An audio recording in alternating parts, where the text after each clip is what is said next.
Hi guys, welcome back to the first compilation of Space Boy channel.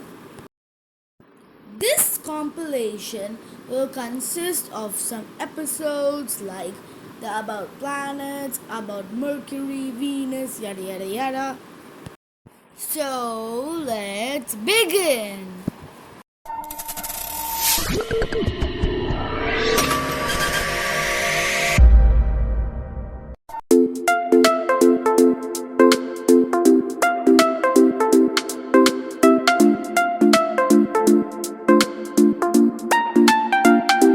Mercury is the closest planet to the Sun and it's the smallest planet.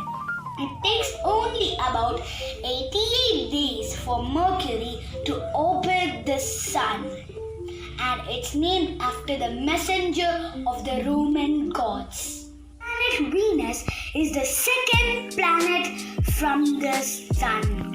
It's the closest planet to Earth, and it takes only about 100 days to reach Venus.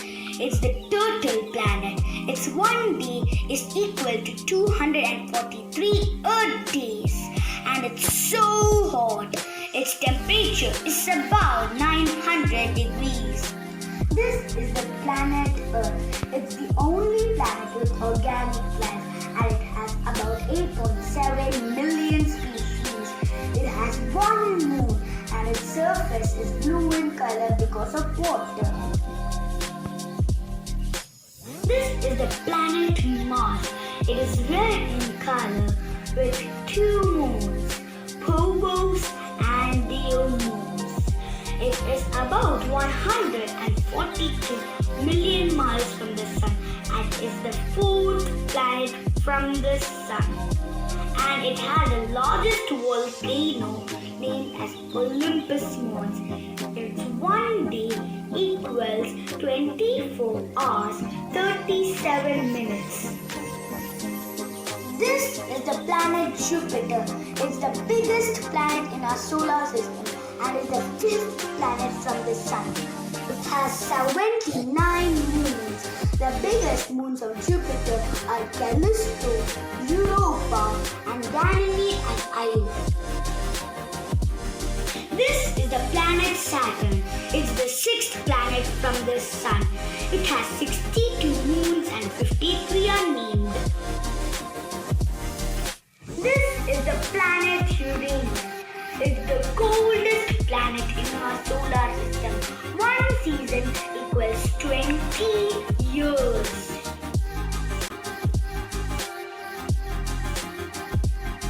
This is the planet Neptune. It's the furthest planet from the Sun, and it's too very cold. So, Mercury is the smallest planet, and as you can see here, it's the closest planet to the Sun. Mercury is so close to the Sun that its atmosphere vaporizes, so it has no atmosphere or a very thin atmosphere. Many probes have visited Mercury and crashed into it. Mercury is chilly during the night. Venus is the second brightest object in the night sky and the second planet from the Sun. It's the closest to the Earth and rains sulfuric acid, and its clouds are habitable. So we can set one cloud city on Venus known as Havoc or high altitude Venus operational concept. One of the things they would be looking is for microbial life, which is abundant on the clouds. The Earth is the only planet that we can live, and it's the third planet from the Sun. It has one moon and it has 7 continents, and its surface is 70% water. The Earth was formed when the leftover materials of the Sun collided to each other by gravity. That's why we have our home planet, the Earth. That time, the Earth was a scorching ball. Its temperature was 2000 degrees, but now its temperature is just 59 degrees or so. You can see a picture of Earth getting formed. There are mainly three layers of Earth. They are core, mantle and crust. But in atmosphere there are five layers.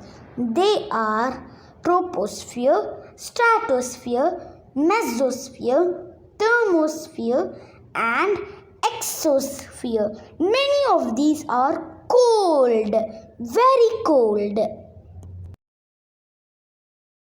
The Earth has mainly one moon, Luna. And this moon is mainly 384,400 kilometers from the Earth. But it's not very far. It took only 3 days for Neil Armstrong to go there. The Earth was formed when the leftover debris of the Sun collided into each other. When the Earth formed, the Earth was a scorching ball, about 2000 degrees Fahrenheit, and all the heavy materials of Theia sank to the bottom to form a core. So Earth has a core now.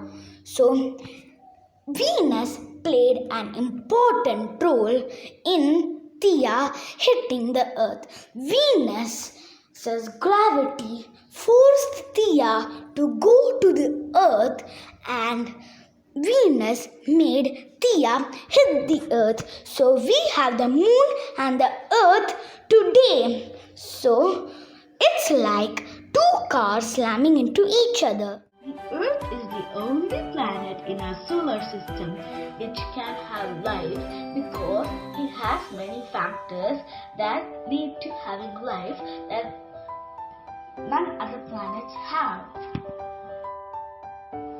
One of the main reasons is because the Earth is the only planet in the solar system to have condensed liquid water on its surface. Every living organism needs water and sunlight too. But we need to have the necessary amount of sunlight, not too much nor too low. The Earth is right at the middle of the Goldilocks zone. So it receives the right amount of heat and light from the sun. Earth also has the right reflectivity or the albedo effect, so it reflects more sunlight that reaches the planet. In a car, you don't feel the car moving because the car is moving you along with it. Just like that, the Earth is moving you along with it, so you don't feel the Earth's rotation. So, winds will reach 1000 miles per hour because the atmosphere will still revolve around the Earth. So, winds will reach very high rates. Even the oceans, whales, seals, trees, buildings, and everything that is not attached to the bedrock will every day fly. So one day will become 1 year. So many parts of the earth will become super hot. At the daytime, the temperature will reach more than 106 to 127 degrees Celsius, and at night the temperature will go below minus 220 degrees. So both sides will be extremely opposite, and the earth's magnetic field will take a break. Mars is the fourth planet from the Sun. It is second smallest planet in the solar system, just being larger than Mercury. Its diameter is 6,779 kilometers. And it has two moons. They are Phobos and Deimos. Its diameter is little more than half the size of Earth.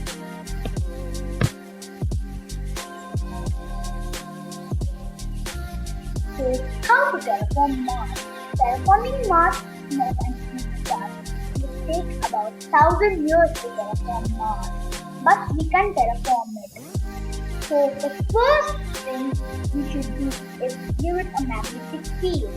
We need a molten core for magnetic field. We can give it friction for a magnetic field. The friction speeds it up, like when you scratch your hand in a wall. Yes. Moxie created oxygen on Mars. That is very useful. Moxie means Mars Oxygen Institute Research Utilization Experiment. We can give more gases to Mars, thickening its atmosphere and making it heat higher. So there are many rovers that went to Mars. The four are Spirit, Opportunity, Curiosity, and Perseverance. Jupiter is the fifth planet from the Sun and has the largest storm in the solar system known as the Great Red Spot. It is named after the Roman of lightning and thunder, and it has beautiful swirls in its atmosphere. Jupiter is the most beautiful planet in the solar system, even more than Saturn, and it has invisible rings. Jupiter is at the asteroid belt and is a gas giant. The largest gas giant in the solar system is Jupiter. So, we all know that Saturn is the sixth planet from the Sun. But something that many people don't know is that Saturn has the most number of moons in the solar system, not Jupiter. Saturn has 82 moons, whereas Jupiter only has 79. The largest is Titan, followed by Rhea. This episode will be based on the information got by the probe Cassini, launched on 1997 and reached Saturn on 2004. One thing that Saturn is famous for is its rings. They were formed millions of years ago by a moon. So, before that, Saturn had 83 moons. This theory is claimed by recent studies from some space agencies. Saturn has spectacular auroras and rings named after letters like ring A and ring B. Here is a visual of that. Composition-wise, Saturn has everything needed for being a gas giant. It is 95% hydrogen and 5% helium. It is one of the planets that rain diamonds. Yeah, methane in its atmosphere is crushed to form soot. Soot combines to form graphite. Yeah, carbon and methane are similar. Even the symbol CH4 stands for carbon and 4 molecules of hydrogen. Anyhow, graphite, when compressed, forms diamonds, which fall down and melt in the core, evaporate, and repeats the process. Saturn is the second biggest planet in the solar system. It also plays a major role in protecting Earth from asteroids. So, to summarize, Saturn has 82 moons. It has spectacular rings named with an alphabet, has a hexagonal stop on the North Pole. Cassini probe learned about it in 2004. It's the sixth planet from the Sun. It has diamond rings. And the largest moons of Saturn are Titan, which is the second largest moon in the solar system, and Rhea, which is the ninth largest moon in the solar system. Yes, this bluish green planet is a very interesting planet. It is often cracked into space jokes, but it is very, very interesting. But why is it cracked into space jokes? Because of its view. Every planet is straight or slightly tilted. Our Earth is 23.5 degrees tilt, but Uranus is tilted for 90 degrees. Not exactly 90, it is 98 degrees. The first spacecraft to go to Uranus is Voyager spacecraft. So Voyager 2 spacecraft was sent in 1977. So now let us look into its pronunciation. So who discovered this planet? A scientist, a British scientist, really, named William Herschel, named Uranus in March 13th, 1781. So let's go to our search of the pronunciation. Now we are saying Uranus. It's the most common thing, but most of the scientists use Uranus. But why not Uranus? Because it is cracked into another joke, your anus, that part. Actually, we learned it in the systems of human, the excretory system, which releases the poop, right?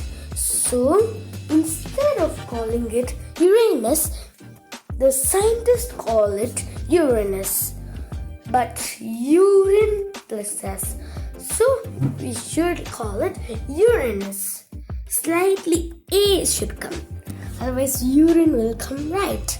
So Uranus is the correct pronunciation. But how did William Herschel name it? It was named like George Citus, but now it is changed to Uranus after the discussion of Neptune. Like the classical planets, Uranus is visible to the naked eye. But the ancient people didn't identify Uranus as a planet because of its dimness and slow orbit. Sir William Herschel was the first to discover Uranus as a planet on 13th March 1781, expanding the known boundaries of the solar system and making Uranus the first planet classified as such. The first segment is history. The planet of Uranus have been observed several times before its recognition as a planet. Possibly the oldest known observation was by Hipparchus, who in 128 BCE used it as a star for his star catalogue. That was later incorporated into Ptolemy's Almagest. The earliest definite sighting was in 1690 when John Flamsteed observed it at least 6 times, cataloguing it as 34 Tauri. The French astronomer Pierre-Charles de Monnier observed Uranus at least 12 times between 1750 and 1769, including on 4 consecutive nights. Sir William Herschel observed Uranus on 13 March 1781 from the garden of his house at 19 New King Street in Bath, Somerset, England, now the Herschel Museum of Astronomy, and initially reported it on 26 April 1781 as a comet with a homemade 6.2-inch reflecting telescope. Herschel engaged in a series of observations on the parallax of the fixed stars. Herschel recorded it in his journal in the quartile near Tauri, either a nebulous star or perhaps a comet. On 17 March, he noticed, "I looked for the comet or a nebulous star and found that it is a comet, for it has changed its place." When he presented his discovery to the Royal Society, he continued to assert that he found a comet, but also implicitly compared it to a planet. The power I had on when I first saw the comet was 227. From experience, I know that the diameters of the fixed stars are not proportionally magnified with higher powers as planets are. Therefore, I now put the powers at 460 and 932 and found that the diameter of the comet increased in proportion to the power as it ought to be on the supposition of its not being a fixed star, while the diameters of the stars to which I compared it were not increased in the same ratio. Moreover, the comet, being magnified much beyond what its light would admit of, appeared hazy and ill-defined with these great powers, while the star preserved that luster and distinctness which from many thousand observations I knew that they would retain. The sequel has shown that my surmises were well founded, this proving to the comet we have lately observed. Herschel notified the Astronomer Royal Neville Maskelyne of his discovery and received this foremost reply from him on 23 April 1781. "I don't know what to call it. It is as likely to be a regular planet moving in an orbit nearly circular to the Sun as a comet moving in a very eccentric ellipsis. I have not yet seen any coma or tail to it." Although Herschel continued to describe his new object as a comet, other astronomers had already begun to suspect otherwise. Finnish-Swedish astronomer Anders Johann Lexell, working in Russia, was the first to compute the orbit of the new object. Its nearly circular orbit led him to a conclusion that it was a planet rather than a comet. Berlin astronomer Johann Elert Bird described Herschel's discovery as a moving star that can be deemed a hitherto unknown planet-like object circulating beyond the orbit of Saturn. Both concluded that its near circular orbit was more like a planet than a comet. The object was soon universally accepted as a new planet. By 1783, Herschel acknowledged this to Royal Society President Joseph Banks by the observation of the most eminent astronomers in Europe it appears that the new star, which I had the honor of pointing out to them in March 1781, is a primary planet of our solar system. In recognition of his achievement, King George III gave Herschel an annual stipend of £200, equivalent to £26,000 in 2021, on condition that he moved to Windsor so that the royal family could look through his telescopes. The next segment is name. I already explained it in a previous episode, but today I will explain it in detail. The name of Uranus references the ancient Greek deity of the sky, Uranus, known as Sailus in Roman mythology, the father of Cronus, Saturn, and grandfather of Zeus, Jupiter, which was rendered as Uranus in Latin.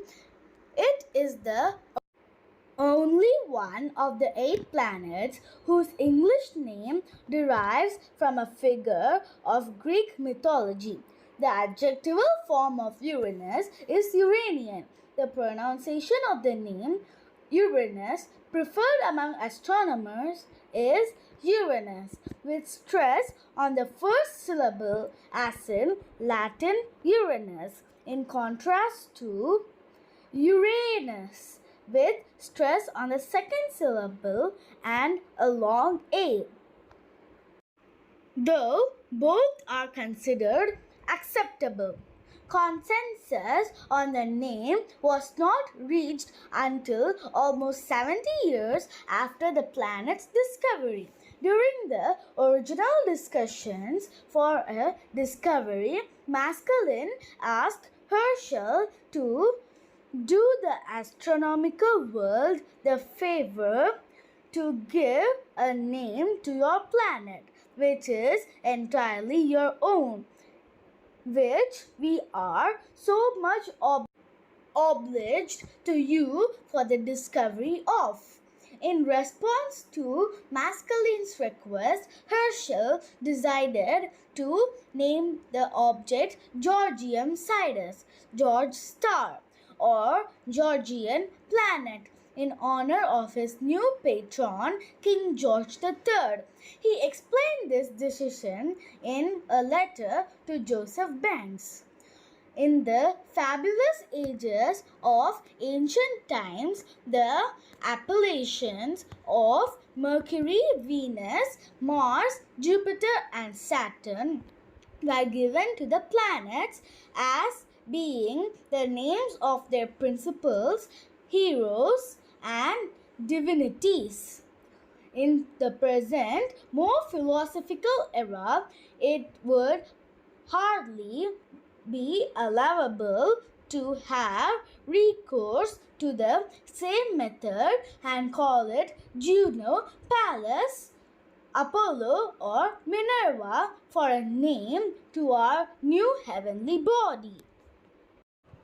The first consideration of any particular event or remarkable incident seems to be its chronology. If in any future age it should be asked when this last found planet was discovered, it would be a very satisfactory answer to say in the reign of King George III. Herschel's proposed name was not popular outside of Britain and Hanover, and alternatives were not soon proposed. Astronomer Jerome Lalande proposed that it be named Herschel in honor of its discoverer. Swedish astronomer Erik Prosperin proposed the names Astrea, Cybele, now the names of asteroids, and Neptune, which would become the next planet to be discovered. The name was supported by other astronomers who liked the idea to commemorate the victories of the British Royal Naval fleets in the course of American Revolutionary War by calling the new planet even Neptune George III or Neptune Great Britain, a compromise like Searle suggested as well. Daniel Bernoulli suggested Hypercunus and Transaturnus. George Lichtenberg from Göttingen suggested Ostra, a goddess mentioned by Ovid, but who is traditionally associated with Virgo. The name Minerva was also proposed. In a March 1782 treatise, Bode proposed Uranus, the Latinized version of the Greek god of the sky, Uranus. Bode argued that the name should follow the mythology so as not to stand out as different from the other planets, and that Uranus was an appropriate name as the father of the first generation of the Titans.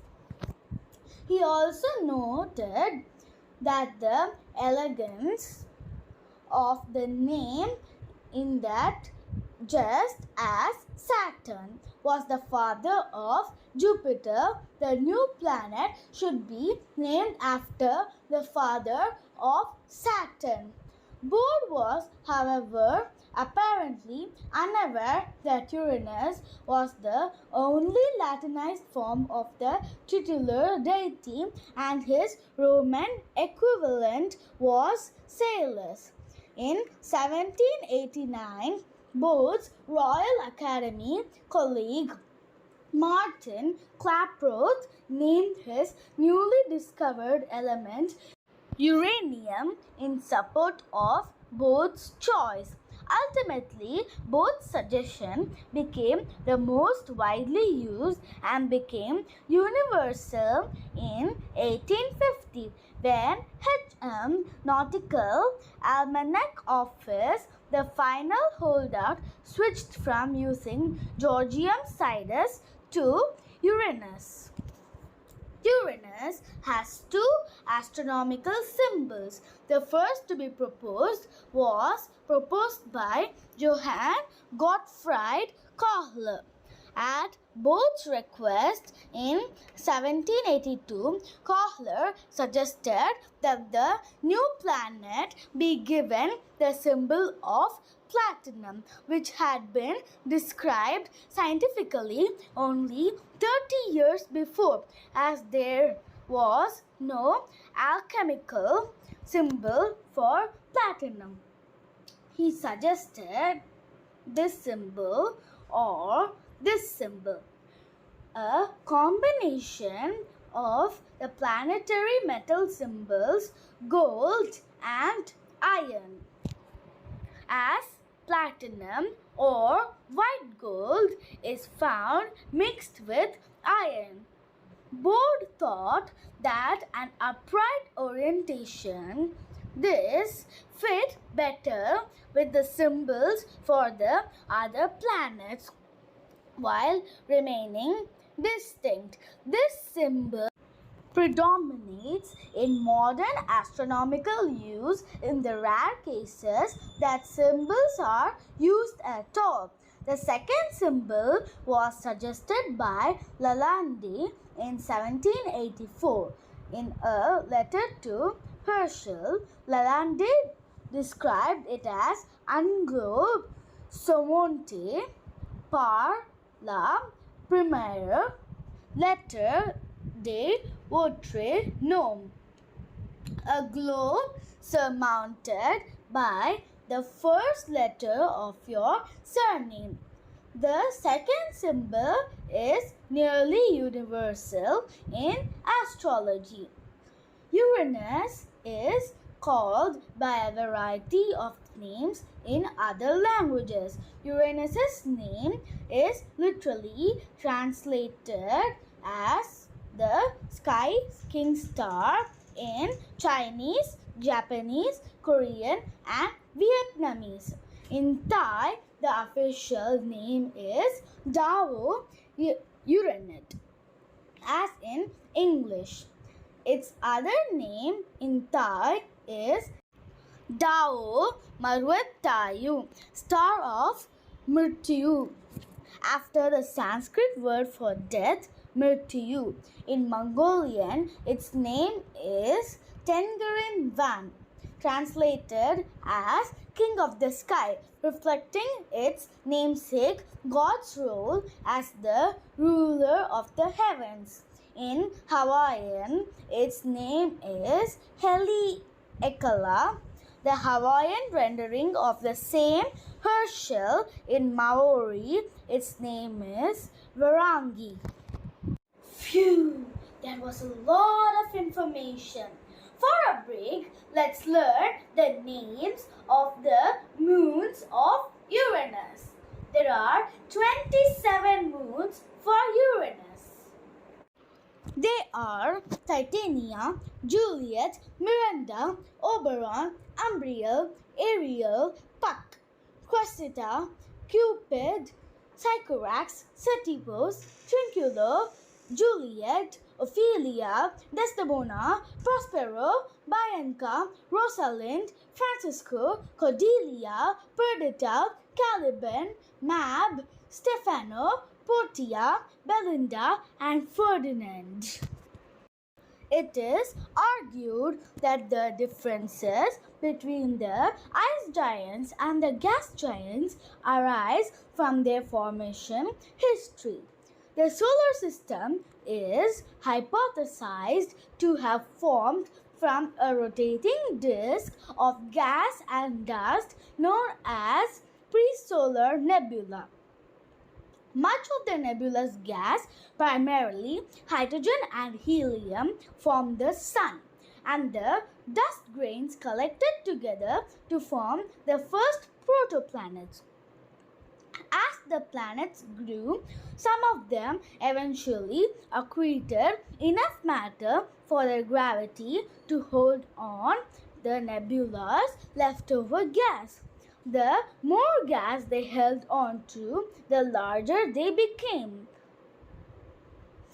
The more gas held on to until a critical point was reached and their size began to increase exponentially. The ice giants, with only a few Earth masses of nebulous gas, never reached that critical point. Recent simulations of planetary migration have suggested that both ice giants formed closer to the sun than their present positions and moved outwards after the formation. The next segment is orbit and rotation. Uranus orbits the sun once every 84 years. In 2033, the planet will have made its third complete orbit around the sun since being discovered in 1781. The planet has returned to the point of its discovery northeast of Zeta Tauri twice since then, on 25 March 1865 and 29 March 1949. Uranus will return to its location again on 3 April 2033. Its average distance from the Sun is roughly 20 astronomical units, 3 billion kilometers, or 2 billion miles. The difference between its minimum and maximum distance from the Sun is 1.8 astronomical units larger than that of any other planet, though not as large as that of the dwarf planet Pluto.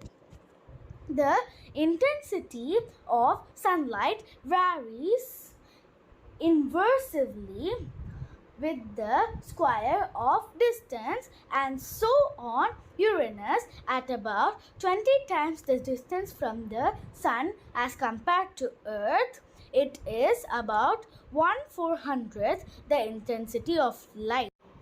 On Earth, the orbital elements of Uranus were first calculated in 1783 by Pierre Simon Laplace. With time, discrepancies began to appear between the predicted and observed orbits, and in 1841 John Couch Adams first proposed that the differences might be due to gravitational tug of an unseen planet.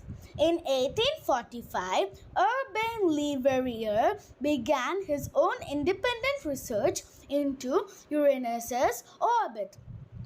In 23 September 1846, Johann Gottfried Galle located a new planet, later named Neptune. Neptune was at nearly the same position predicted by Le Verrier. The rotational period of the interior of Uranus is 17 hours and 14 minutes. As on all giant planets, its upper atmosphere experiences strong winds in the direction of rotation. At some latitudes, such as about 60 degrees south, visible features of the atmosphere move much faster, making a full rotation in as little as 14 hours. The next segment is axial tilt. The Uranian axis of rotation is approximately parallel with the plane of the solar system, with an axial tilt of 97.77 degrees as defined by prograde rotation. This gives it seasonal changes completely unlike those of the other planets. Pluto and the protoplanet asteroid 2 Pallas also have extreme axial tilts. Near the solstice, one pole faces the sun continuously and the other faces away. Neptune is the eighth and the farthest known planet from the Sun. It is the fourth largest planet in the solar system by diameter, the third most massive planet, and the densest gas giant. It is 17 times the mass of Earth and slightly more massive than fellow ice giant Uranus. Neptune is denser and physically smaller than Uranus because its greater mass creates more gravitational compression of its atmosphere. Being composed of primarily gases and liquids, it has no well-defined solid surface. The planet orbits the Sun once every 165 years at an orbital distance of 30.1 astronomical units or 4.5 billion kilometers or 2.8 billion miles. It is named after the Roman god of the sea and has the astronomical symbol, which is shown on the screen representing Neptune's trident. In June 1846, upon seeing Le Verrier's first published estimate of the planet's longitude and its similarity to Adam's estimate, Airy persuaded James Challis to search for the planet. Challis vainly scoured the sky throughout August and September. Challis had in fact observed Neptune a year before the planet's subsequent discoverer, Johann Gottfried Galle. And on two occasions, 4 and 12 August 1845. However, his out-of-date star maps and poor observing techniques meant that he failed to recognize the observations as such until he carried out later analysis. Challis was full of remorse but blamed his neglect on his maps and the fact that he was distracted by his concurrent work on comet observations. Meanwhile, Leverrier sent a letter and urged Berlin Observatory astronomer Galli to search with the observatory's refractor. Heinrich d'Arrest, a student at the observatory, suggested to Galli that they could compare a recently drawn chart of the sky in the region of Leverrier's predicted location with the current sky to seek the displacement characteristic of a planet as opposed to a fixed star. On the evening of 23 September 1846, the day Galli received the letter, he discovered Neptune just northeast of Lota Aquarii, 1 degree from the 5 degrees east of Delta Capricorn, position Leverrier had predicted it to be about 12 degrees from Adam's prediction and on the border of Aquarius and Capricornus according to the modern IAU constellation boundaries. This is the 9-inch refractor used to discover Neptune. In the wake of discovery, there was a heated nationalistic rivalry between the French and the British over who discovered credit for the discovery. Eventually, an international consensus emerged that Leverrier and Adams deserved joint credit. Situation needed. Since 1966, Dennis Rawlins has questioned the credibility of Adams' claim to co-discovery, and the issue was re-evaluated by historians. Shortly after its discovery, Neptune was referred to simply as the planet exterior to Uranus or Leverrier's planet. The first suggestion for a name came from Galli, who proposed the name Janus. In England, Challis put forward the name Oceanus, claiming the right to name his discovery. Leverrier quickly proposed the name Neptune for this few planet, though falsely stating that this had been officially approved by the French Bureau des Longitudes. In October, he sought to name the planet Leverrier after himself, and he had loyal support from the observatory director Francois Arago. This suggestion met with stiff resistance. Outside France, French almanacs quickly reintroduced the name Herschel for Uranus after the planet's discoverer, Sir William Herschel, and Leverrier for the new planet. Struve came out in favor of the name Neptune on 29 December 1846 to the St. Petersburg Academy of Sciences, Russia, after the color of the planet as viewed through a telescope. Soon, Neptune became the internationally accepted name. In Roman mythology, Neptune was the god of the sea, identified with the Greek Poseidon. The demand for a mythological name seemed to be in keeping with the nomenclature of the other planets, all of which were named for deities in Greek and Roman mythology. Most languages today use some variant of the name Neptune for the planet. Indeed, in Chinese, Vietnamese, Japanese, and Korean, the planet's name was translated as Sea King Star in Mongolian. Neptune is called Dalanian Van in Russian, reflecting its namesake god's role as the ruler of the sea. In modern Greek, the planet is called Poseidon, the Greek counterpart of Neptune.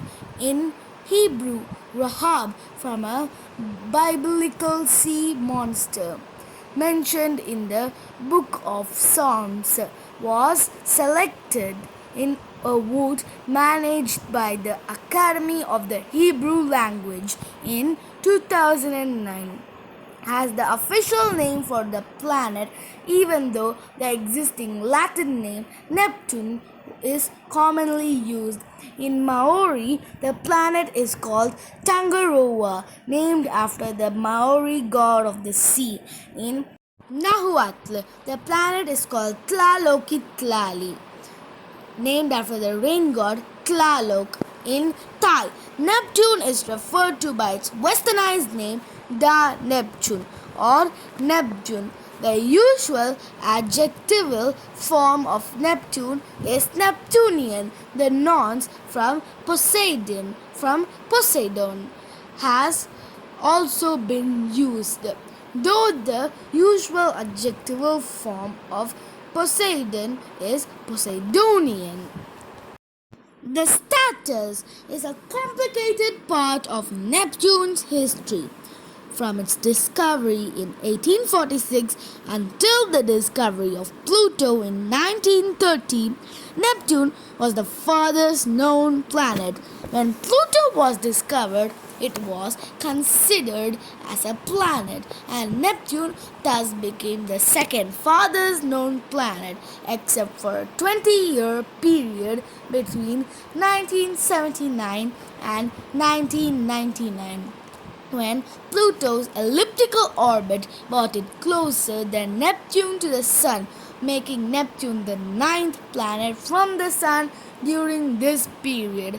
The increasingly accurate estimations of Pluto's mass, from 10 times that of the Earth to far less than that of the Moon, and the discovery of the Kuiper Belt in 1992 led many astronomers to debate whether Pluto should be considered a planet or as a part of the Kuiper Belt. In 2006, the International Astronomical Union defined the word planet for the first time, reclassifying Pluto as a dwarf planet and making Neptune once again the outermost known planet in the solar system. So now let's move on to the physical characteristics. This might be the longest one, even longer than history. Neptune's mass of 1.0243 into 10 power 26 kilograms is intermediate between Earth and the larger gas giants. It's 17 times the mass of Earth but 1/19th that of Jupiter. Its gravity at 1 bar is 11.15 meter per second square, 1.14 times the surface gravity of Earth, and surpassed only by Jupiter. Neptune's equatorial radius of 24,764 kilometers is nearly 4 times that of Earth. Neptune, like Uranus, is a gas giant, a subclass of a giant planet. Because they are smaller and have higher concentrations of volatiles than Jupiter and Saturn. In the search for exoplanets, Neptune has been used as a metonym. Discovered bodies of similar mass are often referred to as Neptunes, just as scientists refer to various extrasolar bodies as Jupiters. Neptune's internal structure resembles that of Uranus. Its atmosphere forms about 5 to 10% of its mass and extends perhaps 10 to 20% of the way towards the core. Pressure in the atmosphere reaches about 10 GPa, or about 100,000 times that of the Earth's atmosphere. Increasing concentrations of methane, ammonia, and water are found in the lower regions of the atmosphere. The mantle is equivalent to 10 to 15 Earth masses and is rich in water, ammonia, and methane. As is customary in planetary science, this mixture is referred to as icy. even though it is a hot, dense fluid, which is a supercritical fluid. This fluid, which has a high electrical conductivity, is sometimes called a water ammonia ocean. The mantle may consist of a layer of ionic water in which the water molecules break down into a soup of hydrogen and oxygen ions, and deeper down, the superionic water in which the oxygen crystallizes but the hydrogen ions float around freely within the oxygen lattice. At a depth of 7,000 kilometers, the conditions may be such that methane decomposes into diamond crystals that rain downwards like hailstones. Scientists also believe that this kind of diamond rain occurs on Jupiter, Saturn, and Uranus. Very high pressure experiments at the Lawrence Livermore National Laboratory suggest that the top of the mantle may be an ocean of liquid carbon with floating solid diamonds. The core of Neptune is likely composed of iron, nickel, and silicates, with an interior model giving a mass of about 1.2 times that of the Earth. The pressure at the center is 7 m bar, 700 GPa, about twice as high as that of the center of the earth, and the temperature may be 5400 Kelvin. At high altitudes, Neptune's atmosphere is 80% hydrogen and 19% helium. A trace amount of methane is also present. Prominent absorption bands of methane exist at wavelength above 600 nanometers in the red and infrared portions of the spectrum. As with Uranus, this absorption of red light by the atmospheric methane is part of what gives Neptune its faint blue hue, which is more pronounced for Neptune's due to concentrated haze in Uranus's atmosphere. Neptune's atmosphere is subdivided into two main regions: the lower troposphere, where temperature decreases with altitude, and the stratosphere, where temperature increases with altitude. The boundary between the two, the tropopause, lies at a pressure of 0.1 bars, 10 kPa.